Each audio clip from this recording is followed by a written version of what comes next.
Today, I want to talk about what happens when you stop reacting to narcissistic parents or narcissistic family members. Okay, when you stop reacting.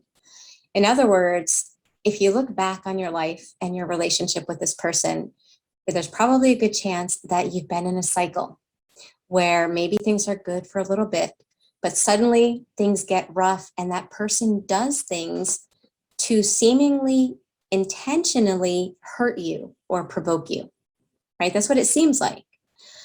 And you may have been in a cycle of actually feeling that the emotions that they're trying to provoke. Maybe they're trying to get you angry and you wind up getting upset, raising your voice. They may want to hurt your feelings. You may wind up, in tears. They may want to make you feel unworthy and you wind up feeling nothing but shame and feeling super unworthy, right? Their actions are provoking emotions inside of you. And that may have been a cycle for a long time. Thankfully, there's so much information I wish existed when I was a teenager, but there's so much information out there that is starting to shed light on these behaviors.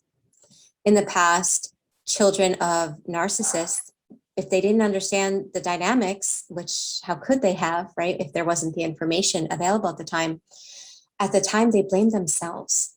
And they were stuck trying harder and harder and harder to try to please a parent that just was absolutely unpleasable.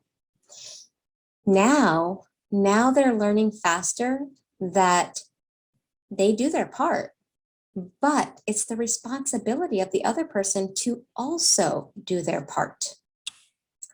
In other words, if a parent accuses you of something that's false and you say, no, I'm sorry, but that's not how it happened. Actually, this is what happened. And that parent refuses to believe you, refuses to validate your truth, refuses to accept evidence, right? Because that's what they'll do. They'll flat out reject even evidence just to invalidate you. What people are learning is that has nothing to do with them. That is not your fault that your parent refuses to see truth. It is not your fault that your parent is constantly pointing out the negative in you. And it's not your fault that your parent is making you feel shame or bad for things that are normal, for just being authentic, for just being you. Okay? People are learning that that's the parent's problem. And as a result, they're not reacting. Okay, so a lot of the mindsets that they're learning are the observe, don't absorb. And the observe, don't absorb is a mindset because it's a way of looking at things.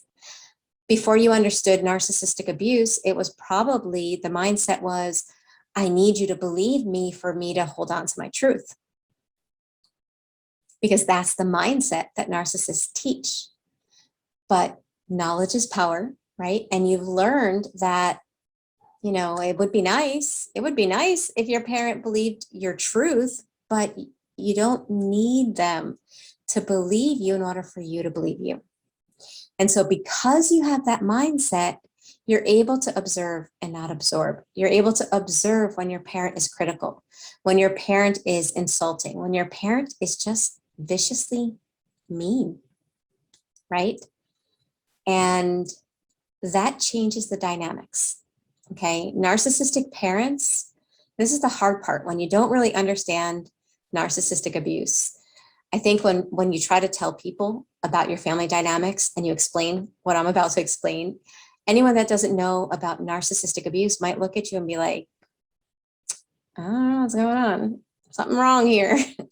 Right? They might think there's something wrong with your way of looking at things. They might even think you're paranoid. But when you understand narcissistic abuse, you guys know that the things that they do are absolutely horrible and intentional. When you pull yourself out of that attack, react cycle that the narcissist has forever, right? When they attack, they're going to still be themselves, but you no longer react.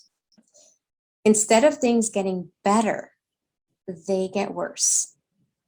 And this is what exposes the fact that when a narcissist is being mean like that, when they are being abusive, that it is really intentional to hurt you. And when they don't get that reaction, it brings out even worse qualities in them. They bring all guns, right? All guns come out when you're not reacting, because they're like, what's going on? They need you to react so that they can regulate themselves. And I've been talking a lot about this in my videos. When you're calm, they don't feel calm. And so they do things to provoke you. The second you're provoked, it's like they've been burped, right? Like a baby that's been burped, had gas, was uncomfortable, now feels great. That's what it's like with the narcissistic parent. So when you stop reacting, things get worse, because basically their thought process is, how dare you be so happy and together? There's something off, because they're feeling their own horrible negativity. And what do? They do something even worse to try to hurt their child. Now, again, anyone that hasn't been through narcissistic abuse would have a hard time understanding that parents can be like that. Anyone that has been, you guys are probably like, Michele, I got 10 stories just like that or worse.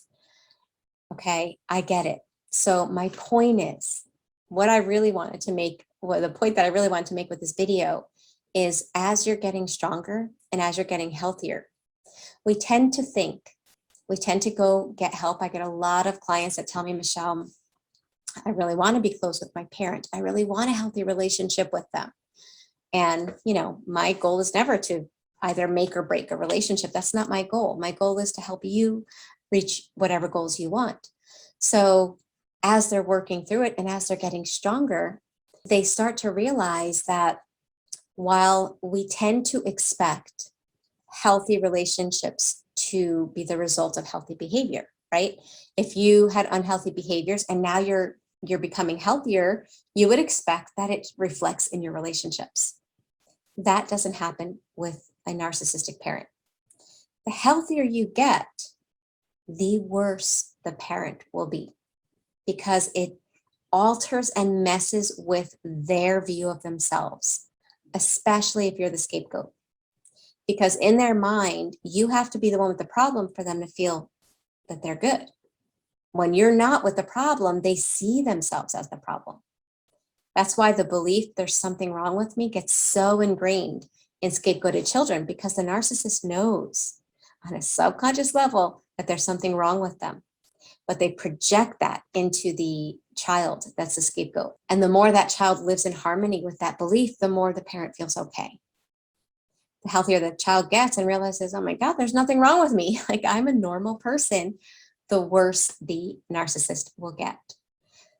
So my advice is to continue strengthening yourself, but not with the thought that the relationship will or will not get better. Okay, strengthen yourself, get healthier, because it's the right thing to do for you. And then the good thing about you getting healthier is that as you're healthier, you will be in a better place to make decisions. And sometimes the decisions we have to make are hard. Limiting contact with a family member is hard when your values include having, a lot of family or having a loving relationship with your family. Those are hard decisions. And you really can only make them when you are in the best headspace that you can be. And you can be in that best headspace by continuing to strengthen yourself, by continuing to break that pattern of reacting, knowing that things will get worse, okay? Worse for the relationship, but better for you. And I say that because as you stop reacting, you will feel more grounded and connected to yourself.